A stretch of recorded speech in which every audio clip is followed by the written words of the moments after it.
Bah voilà, alors du coup ça tourne, mais du coup on sait plus quoi dire quoi. Ah, donc t'as pas mis le générique encore? Bah faut mettre un générique? Bah il me semble. Bon bah générique alors.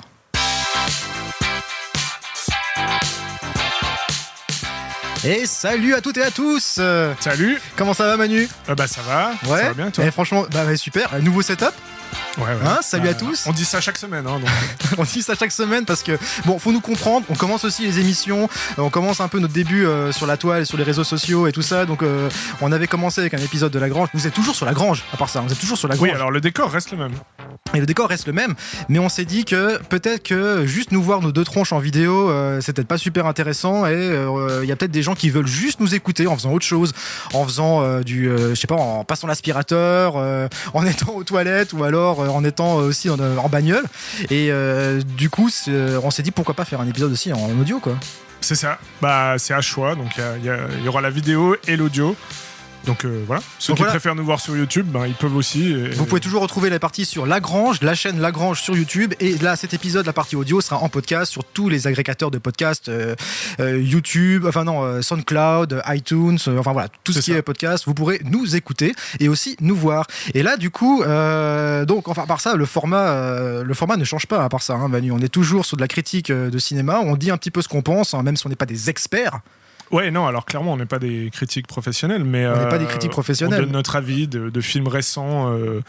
En tout cas, dans ce format-là, c'est des films d'actu, et on aimerait lancer un autre format un peu plus long avec des invités pour plus tard. Ouais, parce qu'en fait, on partage vraiment cette passion du cinéma, et puis on s'est dit qu'on a envie de la partager. On a quand même des choses à dire, hein, même si on n'est pas comme d'autres illustres podcasteurs ou illustres critiques cinéma qui ont la science infuse du cinéma et qui connaissent tout. Mais je pense qu'on a suffisamment de choses à dire pour en parler. En tout cas, on aime bien en parler, et puis on s'est dit pourquoi pas en faire profiter aussi. En fait, les gens, on en parle tout le temps. Donc, quand on se voit, voilà, on parle tout le temps de cinéma, donc on s'est dit pourquoi pas. Ouais, c'est vrai, c'est un réflexe systématique. Hein, c'est t'as vu tel film, et puis en fait, l'idée est partie de là. Hein, je sais pas pour ceux qui nous découvrent maintenant. Oui, parce qu'on bosse un peu ensemble, et puis du coup, à chaque fois qu'on se voit, on discute de films.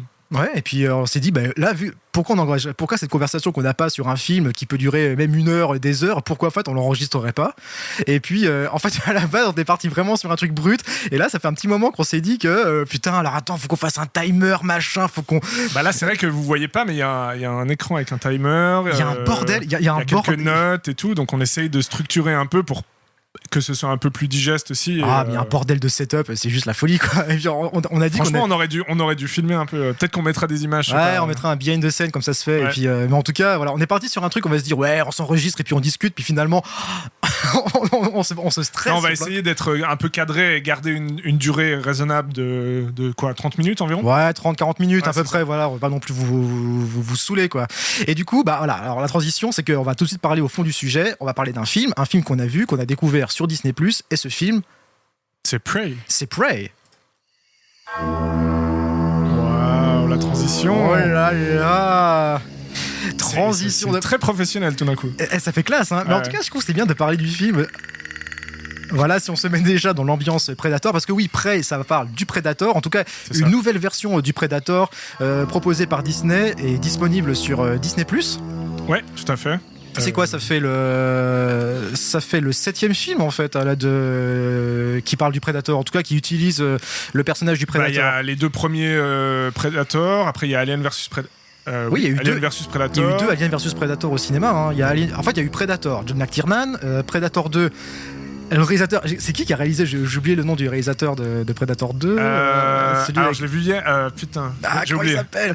Et il y a eu aussi après la série des Alien vs Predator, Alien vs Predator Requiem, ça c'est le 2e. Il y a eu Predators avec Adrian Brody. Et puis il y a eu The Predator réalisé par Shane Black, qui était un personnage qui a joué dans un des personnages du premier Predator. Exactement. Celui qui donne, pour on rappelle, hein, celui qui dit des blagues tout le temps là, avec les lunettes. C'est ça. Et il dit merde, il est grand, il est énorme ton minou. C'est pas un truc comme ça, et puis en fait c'était juste l'écho. Et puis voilà, donc il a réalisé The Predator, qui s'est pris une claque monumentale par tout le monde, par les fans, par la critique, et du coup ça a laissé un mauvais souvenir sur le Predator. Et là on passe à Prey, du coup nouvelle itération du Predator, proposé par Disney. C'était réalisé par David Trachtenberg, donc c'est le mec qui avait fait 10 Cloverfield Lane. C'est pas un peu fort le fond? Ça te gêne un petit peu? Ouais, je sais pas, non. On peut baisser un petit peu? Ouais. Ouais, c'est Il me vrai. semblait qu'on On est s'entendait tellement plus. euphorisé par en fait l'ambiance du Predator que finalement on oublie un petit peu ce qu'on va dire. Et du coup, donc je fais un petit mot sur la Trachtenberg qui avait fait 10 Cloverfield Lane et Ouais. puis qui avait fait aussi quelques épisodes pour la télévision, notamment sur Black Mirror, The Boys. Donc le mec qui connaît un peu la télé, un peu moins le cinéma. Là, c'est aussi un peu ses débuts sur au long métrage. Et du coup, là à chaud, qu'est-ce qu'on aurait déjà à retenir sur sa version de près et la version de près en fait made in Disney+. Alors, est-ce qu'on dit tout de suite qu'on n'a pas beaucoup aimé Non, ça? on n'a pas beaucoup aimé le film, ouais. Pourquoi? Alors, je sais pas, c'est qui commence? Écoute, déjà sur les attentes qu'on avait, toi et moi, je sais pas par rapport au film, hein, moi je trouve que déjà, personnellement, j'adore. Je crois qu'on est tous d'accord pour dire qu'on adore en fait le personnage du Predator. Ouais, on a grâce grandi au premier film. Grâce au premier film, même au deuxième. Mais en tout cas, c'est un personnage qui est iconiquement fort et assez fort pour qu'on s'y attache et que ça devienne. Et même pour tout le monde, c'est devenu un personnage culte. Oui, c'est rentré dans la culture pop à fond. À fond. Et pourtant, bizarrement, c'est que j'ai pas vraiment attendu ce film en fait.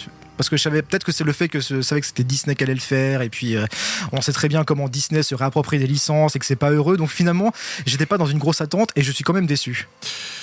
Alors, peut-être qu'on peut rentrer dans le truc. C'est vrai que... Bon, en fait, qu'est-ce que... Bon, peut-être toi, tu parlais, tu me disais hors antenne qu'il y avait un truc genre... en rapport avec le spiritisme et un manque justement de ça. Alors, peut-être développe, parce que moi, je suis pas tout à fait d'accord. Déjà, ou alors est-ce qu'on pitch peut-être déjà un petit peu pour ceux qui n'auraient pas vu donc de quoi parle le film. Donc nous sommes en 1719 dans une tribu Comanche et on suit le personnage principal qui est la jeune Nehru qui veut à tout prix devenir une guerrière, mais les traditions ancestrales de son peuple en empêchent. La jeune femme est malgré tout très proche de son frère qui lui aussi est chasseur et qui est amené à être prochainement chef de la tribu. Et puis Nehru veut aussi se montrer aussi forte qu'un homme, en tout cas elle veut montrer qu'elle est aussi forte d'un homme et elle veut le prouver. Essayer tout ça par la chasse et aussi parallèlement il y a un personnage qui fait son entrée aussi, qui sera le Predator. Il y aura la rencontre du Predator qui va menacer sa tribu. Ouais. Est-ce que c'est un peu plus ou moins bien pitché? Non, parce qu'en fait, voilà. Ouais, non, c'est bien, mais après, c'est vrai que. Alors, parce que finalement, en ayant vu le 2 récemment, parce que j'avais pas vu, dans les deux premiers, donc on va dire que c'est les originaux, des années 80, fin 80 et 90, il y a toujours le côté un peu. Ça s'appelle Predator. Donc c'est un prédateur. La prédation, la chasse, il y a la proie. Voilà, ouais. En fait, il y a toujours le D'ailleurs, le premier, c'est dans la jungle. Oui. Donc il y a un côté animal de la proie et des. Et dans le 2, c'est pas dans la jungle, mais il y a aussi ça en fait. Il y a même des. C'est la jungle urbaine en fait. Exactement, c'est la jungle urbaine. Ils ont joué là-dessus. Mais il y a même un personnage qui le dit. Il se nourrit comment dire, du plaisir de chasser en fait. En fait, ça rejoint le Predator. Le titre, le film porte bien son nom. Oui, parce que je pense qu'ils sont restés en fait sur le fait que l'homme est aussi un prédateur. Du coup, et ça aussi le premier. Alors voilà. De voir les GI, enfin de voir un peu les bérets verts, la bande de Dutch, là, d'être des pros de la chasse. En fait, il aime la guerre. Il aime la guerre, voilà, c'est ça. Enfin, oui, mais je crois que c'est même dit. Mais enfin, en tout cas, il aime ce côté. Il aime chasser. Et je sais pas, mais pour le coup, il y a toujours eu il a toujours été dans une guerre. Oui. Tu vois, dans un conflit déjà naissant. Dans un conflit, exactement. Le 2 aussi, c'était un conflit urbain en fait, parce que c'est le bordel. Le 2, c'est la guerre des gangs. C'est la guerre des gangs, voilà. C'est le bordel à Los Angeles, ça pète à tout va. Sur fond d'émeutes urbaines, voilà, de haute criminalité. C'est vrai qu'il est attiré par la guerre, il est attiré par en fait la violence humaine, c'est ça. Le côté armement humain, et il veut du coup, ça l'excite. En gros, il y a un côté comme ça. Mais tout ça pour dire, dans ce film-là, moi, alors à moins que tu me dises le contraire, mais j'ai pas trouvé de conflit. Enfin. Il s'attaque à qui? Si on reprend, en fait, on sent qu'ils ont un petit peu essayé de reprendre ça, en fait. Le côté peut-être d'un peuple Comanche, qui est une tribu de chasseurs, en fait. Ils te le présentent comme ça. Et ils ont voulu, à mon avis, essayer de faire la parallèle entre les Comanches chasseurs, donc qui développent tout un art de la chasse, qui montrent qu'ils savent chasser. D'ailleurs, le personnage principal veut montrer qu'il sait aussi chasser pour avoir sa place dans la tribu. Donc peut-être que là, le Predator va être amené à être confronté à la chasse. Et on reste toujours. Oui, mais il chasse des animaux et il n'y a pas de conflit. Ouais, c'est ça qui est... En fait, c'est ça qui était fort dans les autres. C'est que le Predator, il débarque dans une situation qui est déjà un conflit. Oui. Tu vois, dans les deux originaux. Et, effectivement, et ça, malheureusement, non, on le ressent pas assez en fait. Donc déjà, ça me part mal, je trouve. Alors ça part mal parce que on essaie de nous vendre plus ou moins une immersion, et ça, c'était un petit peu ce qui a été vendu en promotion dans le film, c'est que on a pris, par exemple, un peuple amérindien, on va essayer de vous faire immerger dans cette tribu, et ça, je trouve que c'est le premier acte raté déjà du film, c'est ce manque d'immersion, parce qu'en fait, on veut essayer de nous faire croire, à cette tribu, et en fait, c'est pas allé, ça va pas jusqu'au bout en fait. Les décors vont pas jusqu'au bout, les coutumes en fait de ce peuple, les interactions entre ce peuple, les costumes, enfin il y a toute la production design. Moi je trouve que c'est très moi ça m'a fait penser à Revenant un peu. Oui, alors on y prend tout de suite. Dans l'image naturaliste, je sais pas, enfin en lumière naturelle, en tout cas ça donne l'impression. Après, tu vois, Predator et Revenant à la base, bon, on peut tout essayer, mais ça a aucun rapport. Donc moi, au contraire, ça m'a un peu emmerdé. Parce que voilà, ça, si tu veux, il y a un côté en fait. Moi, je me suis dit, il y a un petit côté qui rejoint ce que tu disais, un peu de réparer les erreurs du passé, de revenir du coup, puisque les originaux, c'est des films ultra macho, surtout le premier, enfin macho dans le sens, voilà, on a des gros muscles, mais vraiment des bourrins huilés et tout, qui transpirent tout le film. Le 2 aussi un peu. Et là, du coup, c'est Disney et c'est 2022, donc voilà, on rattrape un peu. On rattrape comme s'il fallait effacer les erreurs du passé et revenir avec quelque chose de plus dans l'air du temps. Alors, je pense pas qu'en fait ils étaient là pour rattraper en fait ce qu'a fait les deux premiers films, parce qu'à mon avis, je pense qu'ils sont conscients de l'héritage qu'ont laissé ces deux films, en tout cas surtout le premier. Mais je pense qu'ils sont venus en réaction à essayer de rattraper en fait les bouses en gros qui ont été faites ces dernières années sur Predator en fait, un côté too much. Et ils ont essayé, à mon avis, volonté a été de revenir à un côté très nature, comme a été le premier. Donc déjà, en se focalisant sur l'environnement. Le premier, c'était la jungle. Le deuxième, c'est la forêt, c'est les plaines, c'est un environnement d'Amérique du Nord. Ouais. Et du coup, c'est pour ça qu'au niveau visuel, comme tu dis, il y a cette approche naturaliste. C'est l'être humain, c'est le prédateur qui fait corps avec la nature, qui utilise la nature pour chasser, pour se camoufler, pour approcher sa proie, pour pister. Donc il y a tout ce processus. Mais je trouve que c'est très léger, quoi. C'est très léger et ça va pas. Et pour en revenir. Non, mais surtout, est-ce que ça a sa place dans un film Predator ? Parce que pour moi, le premier, oui, il est dans la jungle, mais il y a rien. Enfin, je veux dire, c'est un film d'action qui tout d'un coup se transforme en survival. C'est là où John McTiernan est super fort, c'est qu'il change de genre en cours du film. Ça commence vraiment comme un film d'action les plus classiques des années 80 pour se transformer petit à petit en film d'horreur. Et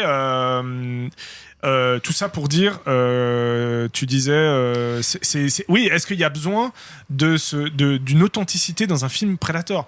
Moi, ça me saoule un peu parce que ça enlève en fait tout le fun d'un film que tu t'attends à être Predator. Les derniers, ils étaient nuls, mais je dis pas que j'aime mieux, tu vois, mais au moins ils assument que c'est un film où il y a quand même un alien avec des dreads et puis c'est quand même un peu fun, tu vois. Ouais, c'est quand même fun. Moi, ce que je disais au niveau de l'immersion par rapport au peuple, c'est qu'en fait, on te vend déjà le peuple des Comanches, en fait, pour t'identifier à eux, pour y croire, en fait, croire à ces personnages que tu as envie de suivre et en croire à l'héroïne. Moi, le premier Predator, il y avait une bonne exposition des personnages, on comprenait tout de suite qui ils étaient, on comprenait tout de suite, en fait, comment ils pensaient, comment ils réagissaient, et ce qui fait qu'on y croyait. Et ça renforçait, en fait, l'opposition avec le Predator, et ça renforçait le côté impressionnant qui s'en prenait plein la gueule. Parce qu'on s'était déjà attaché. Moi, je trouvais qu'on était attaché déjà au personnage. Même dans Predator 2, on était attaché. Oui, tout à fait. Et là, je trouve. Bon, là, on peut être attaché aussi. Non, mais on fait du survol. C'est là où justement que ça manque. On te vend le peuple Comanche, mais moi, j'aurais préféré, si parce tu veux. Parce qu'il faut le dire, je sais pas si on l'a dit mais c'est une femme, du coup. C'est une femme, oui. Le personnage principal est une femme. Oui, une femme, une jeune guerrière, en fait, qui veut faire ses preuves. Voilà. Elle veut faire ses preuves parmi son peuple. Donc là, il y a déjà une volonté un petit peu, et moi je trouve un petit peu le côté Disney politisé de Disney. C'est pas anodin. Je pense que le message est clairement là. Et c'est Disney, ils peuvent pas dire « Ah non, on pensait pas. Non, mais si, bien sûr, vous avez pensé à ça. Vous avez pensé à la place de la femme qui doit faire face à un monde d'hommes. » C'est pour ça que je disais aussi, rattraper les erreurs du passé. Voilà, éliminer le côté, le côté macho, évidemment. Je sais plus ce que j'avais noté, mais au détriment du pur film fun, d'action, au pur film de genre en fait. Ouais. C'est là où je trouve qu'ils ont abandonné complètement le film du genre pour se concentrer sur un propos beaucoup plus politique. Qui est se concentrer sur la place de la femme, comment elle peut en fait niquer les mecs, tu vois, oui, mais ça leur remettre plein la vue. Mais je trouve qu'ils sont trop concentrés là-dessus et ils ont complètement oublié, par exemple, plein de codes de cinéma basiques. On entend des bruits et tout. C'est une super ambiance ici. Hein. On est vraiment. On se demande des bouteilles de quoi. De quoi. En fait, ils ramassent les bouteilles derrière nous, en fait. Tous les tas de bouteilles qu'on a laissées dans les épisodes. Non, mais pourquoi pas. Moi, je suis pas du tout contre l'idée de créer un personnage féminin fort ou quoi que ce soit. D'ailleurs, même, énième fois qu'on parle de Mad Max, alors que ça fait que 6 épisodes, mais on parle, je crois, à chaque fois de Mad Max. Oui, on en parlera toujours. Mais pour dire que ça n'a rien à voir, on peut très bien avoir et puis il y avait bien d'autres films avant qui l'ont prouvé, qu'il y avait des personnages féminins forts et très intéressants, mais là c'est pas le cas. En fait, ils en font rien. Et peut-être que là, c'est clair qu'il y a un truc, un peu plus politique. Et ils ont éliminé, en fait, le côté décomplexé, violence et macho des premiers.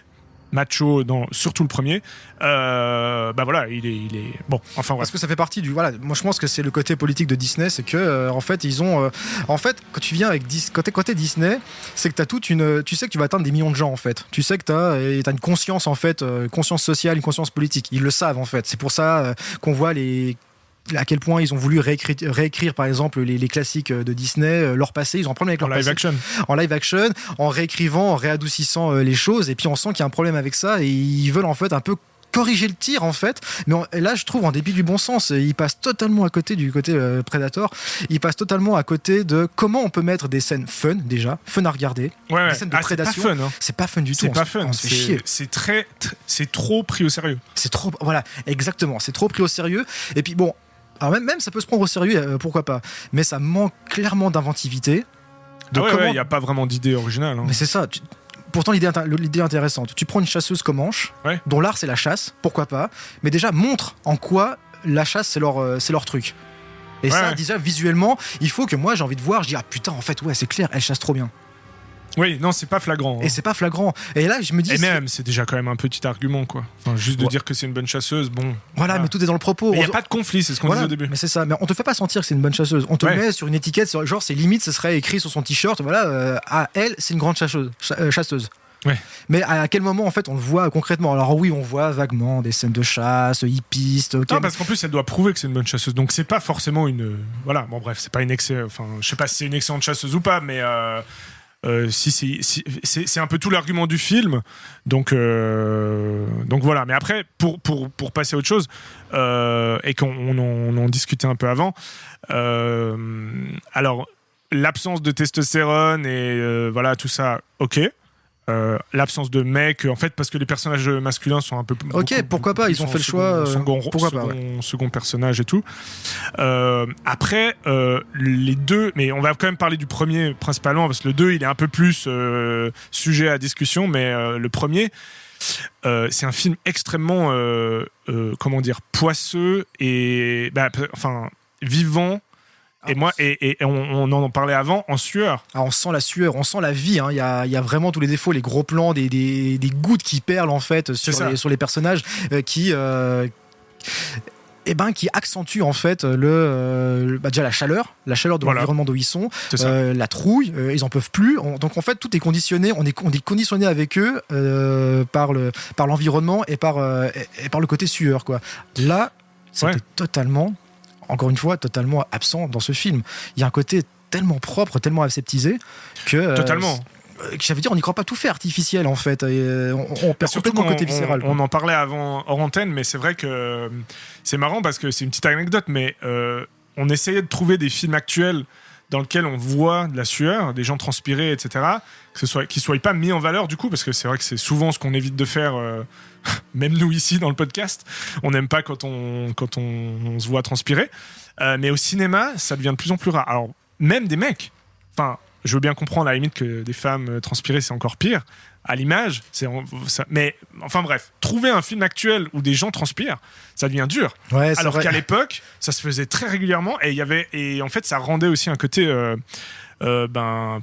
vivant et poisseux un peu. On y croyait, et puis on y croyait qu'on avait affaire à des êtres humains avant tout. Où là, j'ai plus l'impression. Tu vois, c'est ça qui est incroyable, c'est que dans les premiers Predators, j'ai l'impression qu'on a affaire à des personnages, à des êtres humains, on y croit. Là, j'ai juste l'impression qu'on a affaire à des acteurs qui jouent le rôle d'eux. Et ça fait toute la différence, je trouve. Ça fait au niveau de l'immersion, en fait. Oui. Et puis, alors, effectivement, t'as entièrement raison. Je sais pas si on passe déjà aux acteurs, parce qu'on avait un petit point sur les acteurs. Ouais, justement, les acteurs. Alors là, bon. Peut-être je te laisse. Ah bah les acteurs, il n'y a pas grand chose à dire parce que je trouve déjà il y a un jeu, il n'y a pas un très bon jeu d'acteurs. Ouais, il y a un petit problème de casting. Il y a un petit, je sais pas si c'est un problème de casting, mais en tout cas il y a vraiment déjà un problème du texte et des choses qu'on a à leur donner et à jouer. Je pense. Alors déjà, excuse, je te coupe, mais la langue. Alors la langue, bon. C'est un problème quand même. Moi au début ça m'a un peu choqué de les voir parler en anglais. Alors je sais pas pourquoi, parce qu'avant c'est vrai que ça se faisait tout le temps, mais maintenant on a un peu l'habitude de voir quand même un peu d'authenticité dans les langages, surtout que ça se présente comme un truc authentique. Alors oui et non, parce que du coup oui, effectivement, nous on l'a vu en anglais, effectivement, apparemment il y a une version qui est en langue originale, dans la langue originale de la tribu, qui est disponible apparemment juste aux États-Unis. Ah d'accord. Alors pourquoi pas, mais je sais. Alors, mais même ça, tu vois, même admettons, on la regarde en version originale avec la langue des Comanches, comme l'a fait Mel Gibson dans Apocalypto par exemple, ou alors dans La Passion du Christ, avec vraiment le langage tel qu'il était parlé à l'époque. On s'est dit c'est très bien, ça va, on va s'immerger encore plus. Mais je pense que ça fait pas le tout en fait. Ça fait pas tout. Ça fait vraiment 50% du truc. Ça fait, même si tu leur donnes la langue originale, le fait est qu'ils ont pas grand chose à se dire. Ils n'ont pas des choses super intéressantes à se dire. Les dialogues sont plats, les dialogues sont pas inspirés. Et du coup, je pense que les acteurs, je pense pas que ce soit un mauvais choix de casting, mais ils sont pas aidés. Au niveau de la direction d'acteur, il y a aucune direction d'acteur. Ça veut juste dire mets-toi là, fais ton texte et on passe à la suite. Il y a vraiment, j'ai l'impression que les personnes qui sont derrière ça, ils s'en battent les steaks en fait de ce qu'ils font. Il faut juste remplir le cahier des charges. Mais à la base, depuis quand Predator c'est censé être un film à scénario et à dialogue? Depuis le premier. Parce que ils peuvent dire n'importe quoi. On s'en fout. Non, on dirait pas, mais on sent clairement la direction d'acteur et puis. Alors je dis pas qu'ils sont nuls. Et puis l'importance du dialogue. Là, le problème c'est que ça choque, c'est que ça jure avec. Enfin, il y a un côté où on se dit, mais on n'y croit pas en fait. Alors que dans le Predator, il n'y avait pas de ça. Mais je veux dire, c'est pas pour autant que on cherche comment dire, je sais pas si c'est une authenticité ou même des acteurs qui soient bons. Dans le premier, il y a, je veux dire, Jesse Ventura, il y a Schwarzenegger qui est assez bon, ça va. Ouais. Tout le reste, est-ce qu'ils sont bons? Je sais pas. Mais c'est pas non, il y en a clairement ils sont pas bons, même dans Predator, mais la seule différence c'est que moi en fait, si tu veux, grosso merdo, ça me dérange pas qu'en fait les personnages dans Prey parlent en anglais. En fait, je veux dire, non, okay, pareil. Ils l'ont fait en anglais. Oui, mais attends, mais ils parlent quel anglais? Parce qu'ils parlent un anglais très actuel. Voilà, c'est la façon. Moi, c'est le contenu. C'est vraiment le contenu. Ils peuvent dire un texte en anglais, mais s'ils ont rien à se dire, ou ils se disent de la merde, ou ils se disent des phrases en fait structurellement très très modernes, comme si on se parlait là en 2022, et ben ça marche pas et ça sape complètement l'immersion. Et toi, t'as ressenti ça aussi? Ah, mais j'ai complètement ressenti ça. Il y a un truc où tu te dis, mais putain, c'est wesh de la rue, quoi, limite. Wesh, vas-y, putain, vas-y que tu chasses. Alors un peu en caricature, mais il y a vraiment un côté. Encore une fois, on peut le comparer à Apocalypto, qui pour le coup est un film qui se concentre aussi sur un peuple indien avec ses traditions, sa façon de parler, sa façon d'agir. Regardez Apocalypto, franchement c'est pas du tout la même chose. Là où Apocalypto tu sens vraiment, t'es vraiment dans la tribu et on sent qu'il y a une volonté de retranscrire à chaque détail, à chaque sueur, chaque costume, chaque bijou porté par les personnages, une volonté de recréer vraiment qu'est-ce que pouvait être la vie aztèque ou maya à cette époque-là. Alors dans Prey, je suis désolé, tout est fait à 30% du truc. C'est juste, moi j'ai l'impression parce que c'est juste en surface. En surface, voilà. On m'a collé des étiquettes partout. Ben oui. L'étiquette, ça c'est la tribu Comanche. L'étiquette, ça c'est l'héroïne qui doit être forte parmi les hommes. Ça c'est authentique. Voilà, ça c'est authentique. Ah vous avez, oui. À chaque fois le besoin de surexpliquer et en fait, non, on n'y croit pas. Moi j'y crois pas du tout. Surtout, ça a pas grand intérêt. D'autant plus que de raconter. Parce que c'est un préquel. Ça revient avant le premier film. Voilà, c'est censé des années avant. Donc être Predator, les origines, en gros. Alors bon, déjà, est-ce qu'il y a besoin d'expliquer? Enfin, c'est toujours le problème quand tu fais une suite et tout, des préquels. À quel point il y a besoin d'expliquer? Mais là, je veux dire, de un, ça n'apporte ça ne donne pas plus de réponses ou même un point de vue différent ou je sais pas, ça n'apporte rien de plus. Ça apporte rien de plus parce que, encore une fois, faut essayer à mon avis, il faut s'imaginer, essayer de comprendre dans quelle intention a été fait ce film. Si le film a été fait dans l'intention qu'on prend le peuple Comanche, ça veut dire qu'on a un truc à dire sur les Comanches, ça veut dire qu'on a un intérêt à parler de ce peuple, en quoi il est intéressant ce peuple, en quoi il est intéressant en fait de le confronter au Predator. Toutes ces questions-là, j'ai l'impression qu'ils se sont pas posé ces questions. Il fallait juste mettre, en fait, à mon avis, c'était juste pour jouer l'originalité et rien de plus. Oui, c'est une note d'intention et qui va pas jusqu'au bout. qui ne va pas jusqu'au... Effectivement, au moins si ça allait jusqu'au bout et ça jouait la carte de... tu disais, il y a un petit côté Terrence Malick, entre guillemets, Terrence Malick. Ouais, alors visuellement, c'est ça. Nomadland ou un truc un peu comme ça, autorisant. Mais ça... je veux dire, un film d'auteur, dans ce cas, ça raconte quelque chose. Tu vois, ça raconte quelque chose et puis là, ça ne raconte rien. Il y a un minimum de réflexion quand même quand John McTiernan il fait Predator et puis il oppose en fait les humains à un être plus puissant, écrit comme ça remet en question, il y a une réflexion sur la remise en question du côté supérieur, de la race supérieure de l'homme par rapport à la nature et de comment il fait face, comment il peut être blessé dans son ego, et tu le vois ça à tout moment dans le film. Ouais, même si en fait il y a un gros film d'action, un super film, et il y a ça en plus. Et derrière, il y a un sous-texte profond de réflexion sur la place de l'être humain face à son environnement et comment il maîtrise ou pas son environnement. En gros, l'original, il coche plein de... Enfin, je veux dire, il coche plein de cases réussies, et celui-ci n'en coche aucune. Ni le propos, ni le cinéma, parce qu'on n'a pas de cinéma dans ce film. Alors ça, on n'a pas de cinéma. Pourquoi ? Parce que cinéma, de mise en scène, de réalisation, en tout cas. Chose intéressante à regarder. Voilà, de comment... Alors, effectivement, on avait évoqué l'approche un peu, la Terrence Malick, une approche naturaliste visuellement, donc on sent l'intention, encore une fois, elle est là. On voit qu'il y a plein de plans qui sont posés, regardez la nature, c'est limite la goutte d'eau qui perle sur la plante, en macro, c'est magnifique. Mais oui, on s'en bat les couilles. On s'en bat les couilles. Tu dis oui et alors. Oui et alors, c'est d'accord, mais pourquoi tu fais ça ? Encore une fois, la question c'est toujours pourquoi. Au cinéma, ça a l'air con, même si les gens, là on le disait, les gens ils disent ouais mais Predator c'est juste des mecs qui se foutent sur la gueule. Je dis putain, en fait non, c'est plus profond que ça. Ouais, mais c'est les deux en fait. C'est faussement simple. Ouais, parce que c'est là qu'on voit les films qui sont supérieurs, quoi. C'est quand il y a un film et quand il y a un propos en plus. Même si, le propos de l'homme contre la nature, ce genre de truc un peu de sous-texte. Il y a des sous-textes dans l'original. C'est ça. Et dans celui-là, il y a... En tout cas, pour en revenir à ce que tu dis, il y a des satisfactions partout. Tu peux être satisfait par les scènes d'action, les dialogues qui restent en mémoire. Et là, je disais, la recherche de dialogue. Pourquoi on se souvient des dialogues de Predator ? Parce que le mec, putain, ils se sont dit, là, t'as pas une gueule de porte-bonheur. C'est le moment de faire cracher, de sortir ma tête cracheuse de plomb. Il y a de la monnaie à rendre. Et dans le 2, alors les punchlines merdiques années 80, il y en a à fond. Hein. Ah putain, mais oui. Après, il y a tout le Predator, il insulte carrément. Il répète ce que disent les personnages. Donc il est là I will kill you motherfucker, des trucs comme ça, tu vois. Oui, idée encore une fois géniale de faire parler le Predator à travers des répliques qu'il a enregistrées. On voit déjà ça dès le premier. Moi je trouve que ça marche super bien parce que en gros ça laisse le mystère de peut-être une race qui ne parle pas, qui ne parle pas la même langue. Comment une race peut là on digresse un petit peu, on est vraiment sur le côté Predator et la mythologie du Predator, et puis mais c'est intéressant, au moins tu vois, là on en parle parce que dans le premier il pose des pistes pour qu'on se pose des questions sur ce que c'est le Predator, tout ce qu'il y a derrière en fait.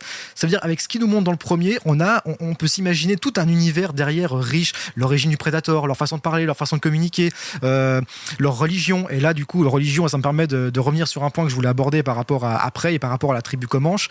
En quoi ils croient en fait les Predators, le côté religieux, le côté spiritisme, et en quoi le peuple Comanche croit, leur religion, leur spiritisme. Et là on disait que je m'étais fait la réflexion que c'est un film qui manquait profondément de spiritisme. Là peut-être toi tu l'as pas forcément noté dans Prey.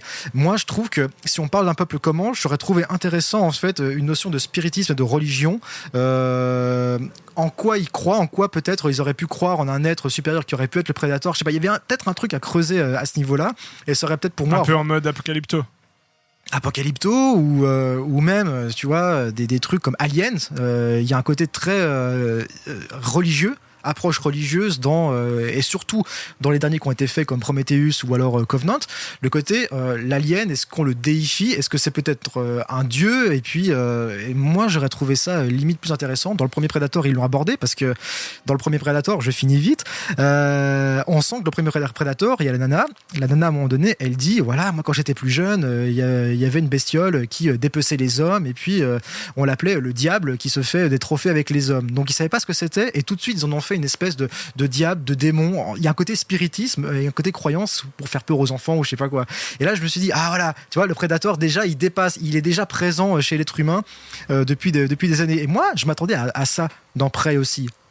Okay, un côté mythologique. Un côté mythologique. Et là, ça manque. On sent que les mecs, ils sont pas inspirés. Hein. Ils ont aucune idée. Ils savent pas comment développer ça. Non. Mais je pense que c'est. Alors peut-être que ça peut servir à un truc. C'est que les tout jeunes, c'est pas, je sais pas à partir de quel âge c'est le film, mais les plus jeunes peuvent peut-être commencer par ça, ou même les filles, du coup, ça peut peut-être plus les intéresser, et puis ensuite d'aller voir l'original. Putain, les mecs, si vous voulez du fun, limite, les Alien vs Predator sont beaucoup plus fun que celui-là. Hein.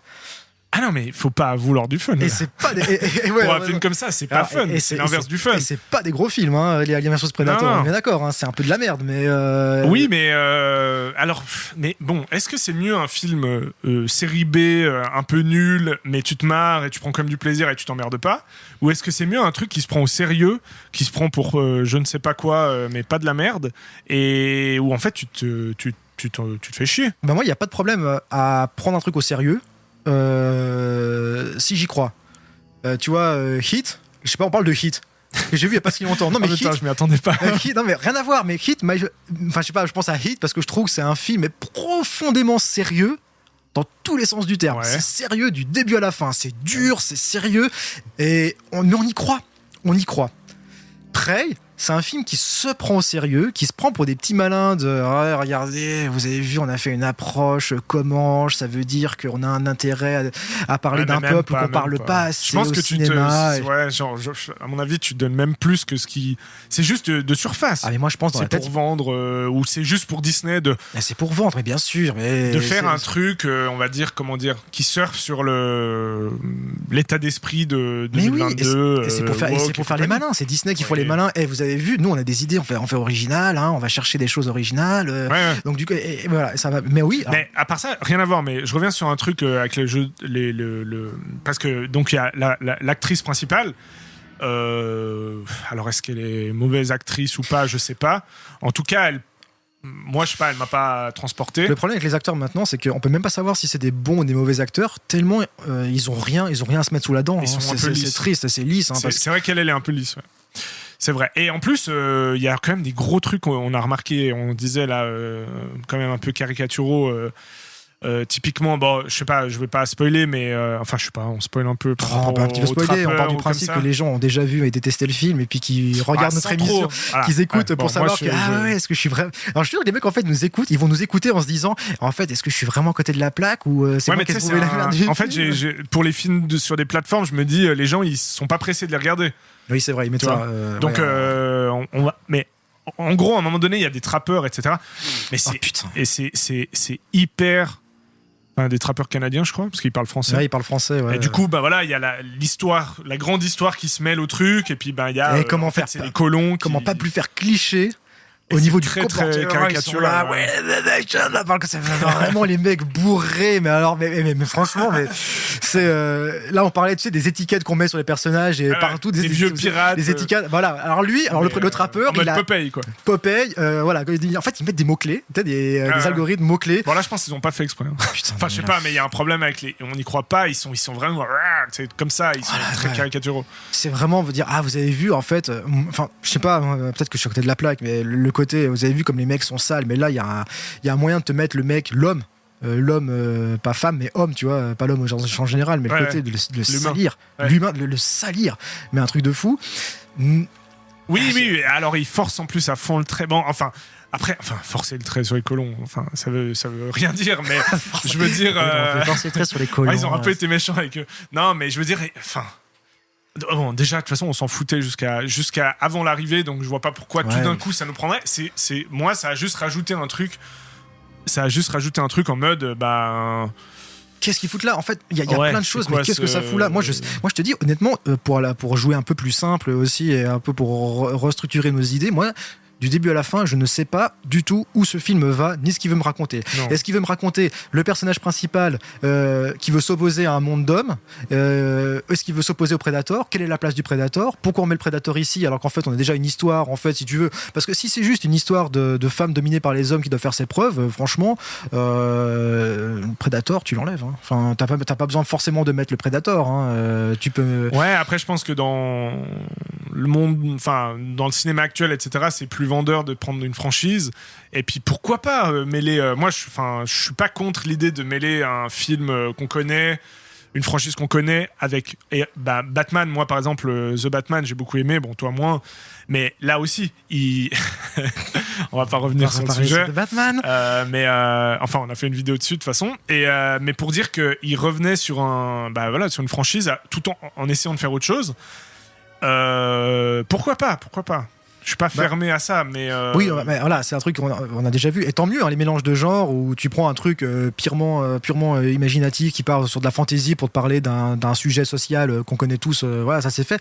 Mais au moins de les faire se confronter. Là, j'ai l'impression qu'il y a personne se parle à personne, tu vois. C'est un acte manqué. C'est vraiment un acte manqué. Et puis niveau mise en scène, on l'a déjà dit, c'est pas satisfaisant parce que les scènes d'action sont nulles, sont pas inspirées. La caméra... je me rappelle même plus. Je l'ai vu il y a 2 semaines peut-être, mais je me rappelle même plus d'une scène. Mais encore une fois, on vous le redit, c'est un film là que tout le monde avait encensé quand il est sorti sur Twitter. Ah, ça y est, on a enfin le meilleur Predator depuis Predator. J'ai pas compris ça. Putain, les mecs. Bon, peut-être que c'est nous les vieux cons. C'était nous les vieux cons, mais à mon avis, non, mais moi, je pense. À part ça, alors là, je fais mon vieux con, mais je pense sincèrement que ce film sera oublié, ou à mon avis, à l'heure où on fait ce podcast et tout ça, est déjà largement oublié, parce que là, je fais le vieux con général et tout. On est dans une société où on consomme les contenus, et ça, c'est tout ce que veut faire Disney, Netflix et tout ça. Ils veulent pas qu'on s'attarde sur un contenu. C'est allez. Mange celui-là, après mange l'autre, bouffe. Donc effectivement, on a du mal à se souvenir des films, quoi. Et si en plus les films ils sont plats et transparents, c'est clair qu'ils vont pas rester, ils vont pas rester dans les consciences. Ouais, je suis d'accord. Oh là là. Non, mais c'est triste. Alors c'est triste. Je m'attendais à rien. C'est la fameuse phrase. Je m'attendais à rien. Je suis quand même déçu. T'as pas été déçu en bien. J'ai pas été déçu. Non, mais c'est. Il n'y a rien à se mettre sous la dent. Au niveau de l'histoire, on n'y croit pas. L'action, c'est nul. Non, mais ça n'a aucun intérêt en fait. Ça n'a aucun intérêt. Désolé, mais Disney+, en plus, il y a... parce que je crois qu'on peut le voir que sur Disney+, non ? On peut le voir que sur Disney+. Et non. Puis, franchement, donc, du coup, alors allez voir l'original parce qu'il est aussi sur Disney+. Et le 2, voir le 2, si vous voulez vous marrer un peu, c'est sympa. Et si vous voulez vraiment vous marrer, regardez Alien versus Predator, en tout cas le premier. Dans cette pyramide, ou au moins si vous voulez avoir des petites idées fun des armes du Predator, des différentes armes et du Predator en action, regardez Alien vs Predator, il y a franchement des trucs. Tu sais que je me rappelle plus trop. Je l'ai vu à l'époque. C'est les mecs. C'est quoi ? Il y a tout un trip sur Paul les Anderson. Paul W.S. Anderson, Resident Evil, les Trois Mousquetaires, enfin le petit, mais en même temps, moi j'ai de l'affection pour lui parce que oui, c'est pas Michael Bay du pauvre. Le mec, c'est un peu ça. Mais au moins, il a le mérite de croire en ses films puis de la jouer côté gamin à fond, quoi. Ouais. Je pense que oui. Après, c'est une question de préférence, mais c'est vrai que nous, on préférerait voir un truc plus fun et qui se complètement décomplexé. Puis qui croit un petit peu pas au sérieux pour un film comme ça, je dis bien, ça dépend de quel film. Et pour l'amour du cinéma et pas comme c'est ça en fait, si tu fais prêt, moi j'ai pas envie qu'il te le balance comme un tweet politique, voilà, regardez ce que Disney a fait pour faire avancer le monde. J'ai envie qu'on me propose juste un film pour ce qu'il est. En fait, en plus c'est contre-productif malheureusement, parce que si c'est Furiosa, bon là on va voir ce que ça va donner le prochain Mad Max, mais même Fury Road, il y avait un personnage féminin très fort qui a remplacé Mad Max, mais enfin, j'ai jamais entendu personne dire quoi que ce soit contre cette idée. Non, parce que le film est trop bien. Et qu'on y croit, ce personnage féminin. Donc, même nous, des gars, on va pas dire. Enfin, ça aurait aucun intérêt de dire ah oui, c'est plus Mad Max, c'est plus un gars, c'est une meuf. Non. Ouais, moi, j'ai aucun problème non plus à mettre une femme en scène, mais au moins donnez-lui les armes pour y croire, quoi. Là, franchement, c'est pas lui rendre service que de proposer. Mais des films apparemment, comme ça. on n'est pas tous du même avis, puisque apparemment, je vois qu'il y a beaucoup de gens qui sont à fond. Enfin, ça marche aussi un peu parce que c'est une femme et puis elle est courageuse et puis. À la fin, c'est plutôt bien pour elle. Donc voilà. Mais tant mieux. Mais je veux dire, Ellen Ripley aussi était courageuse et badass au possible. Après, c'est vrai qu'il n'y en a pas tant que ça, en fait. Parce qu'on cite toujours Ellen Ripley. Dans la culture populaire, il y a Ellen Ripley. Il peut y avoir un petit peu Lara Croft aussi dans les Tomb Raider, qui peut être aussi un exemple de la femme aventurière. Terminator, Sarah Connor. Sarah Connor, elle claque, ça claque. Mais c'est les films des années 80. Finalement, des personnages féminins.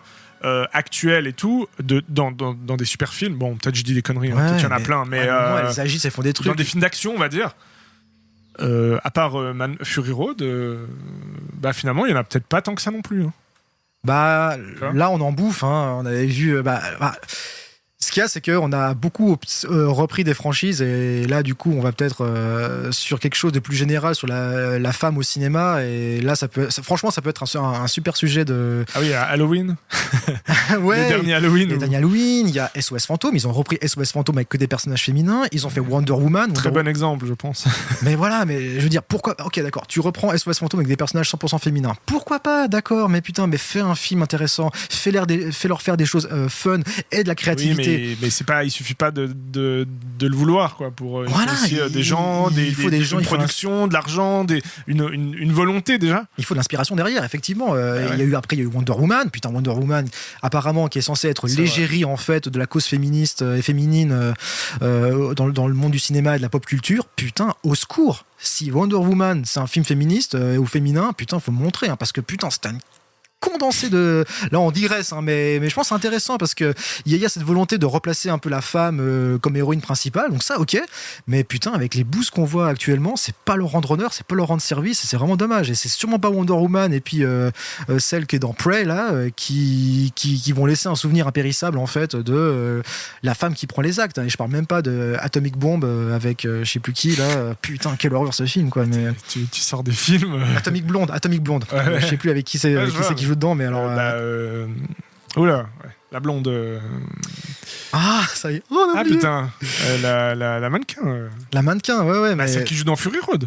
Ah, mais voilà, c'est ça, Charlize Theron. Charlize Theron. Qui est censée être une badass et tout, alors que mais bon, côté femme badass, j'ai largement vu Mila Jovovich en Resident Evil, j'y croyais déjà plus, tu vois. Mais est-ce que finalement, ce serait pas en fait tout simplement un film Disney ? C'est ça peut-être qu'on n'a pas aimé dans le sens. Alors attends. Et tout ce que ça implique si c'est derrière. Dans un film Disney, pourquoi pas ? Maintenant, on parle quand même de Predator. Donc Predator, un Disney sur Predator, en fait, ça donne ça. Donc peut-être qu'ils mentent pas sur la marchandise et que c'est juste nous qui sommes pas le public parce que voilà, c'est.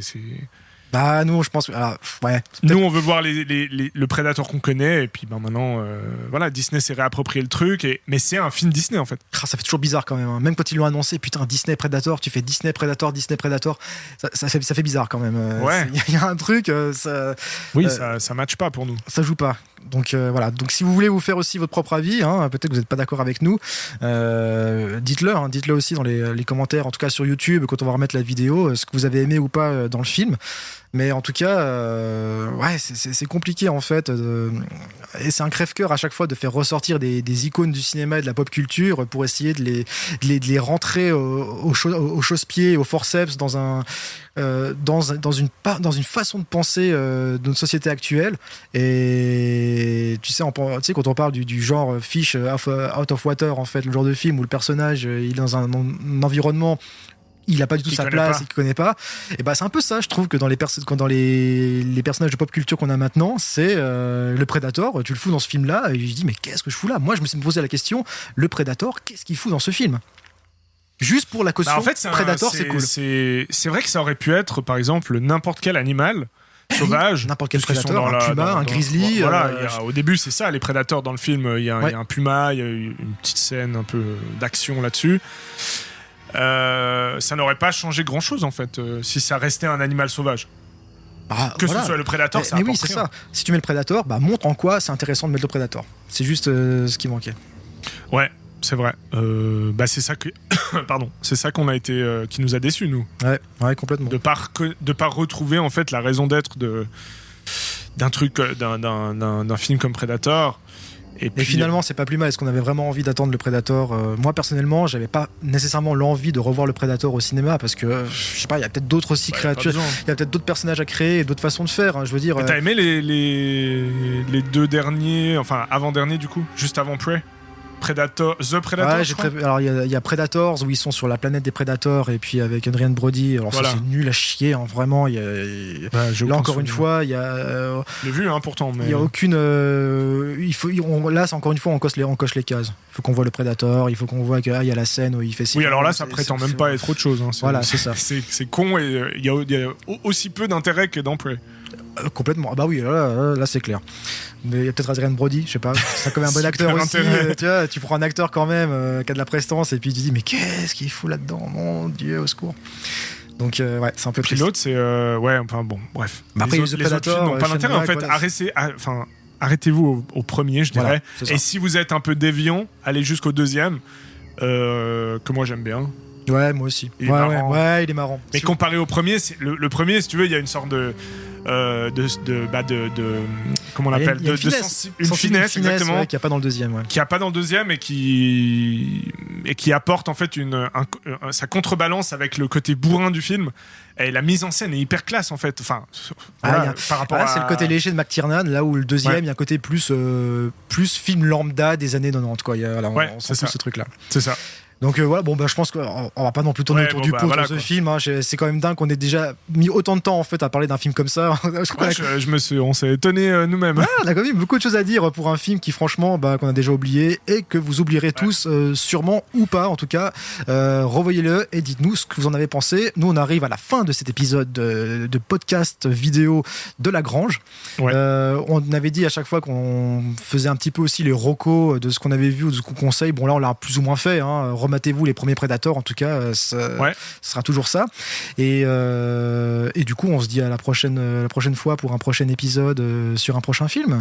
Ok, ça marche. Alors en tout cas, c'était non, pas de reco alors. Pas de reco. Je sais pas, t'avais peut-être une autre reco à faire. Non, je sais pas. Non, mais c'est vrai qu'on a parlé beaucoup des autres films. Finalement, c'est ça les recommandations. C'est vrai qu'aller voir l'original. Quoi. C'est vrai qu'à chaque fois on parlait du film, on parlait des premiers. En gros, les gars, on a compris qu'allez regarder les premiers, puis voilà. Il y a moins de contenu aussi. Enfin, mieux vaut se diriger vers les anciens, quoi. Ouais, c'est ça. Les premiers.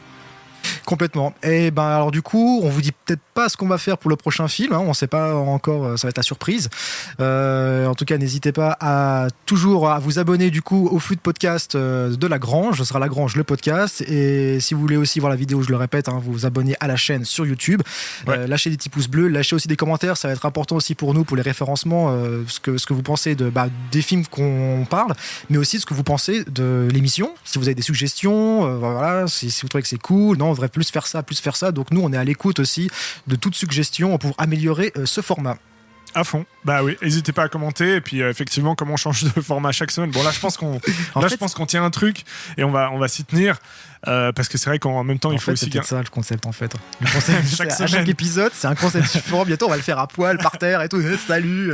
Non, mais c'est vrai qu'il y a le côté, on fait ça sur notre temps libre et puis on est coincé entre qu'est-ce qu'on peut faire ensemble tout seul sans prendre trop de temps, en même temps que ce soit sympa à regarder. Intéressant pour nous et intéressant pour vous aussi. C'est ça. Mais il faut qu'on garde le plaisir et là, je pense qu'on l'a retrouvé. Donc, ouais, c'est cool. Ouais. Tant qu'on en parle et qu'on a des choses à dire après et puis que vous prenez du plaisir et qu'on prend du plaisir. À fond.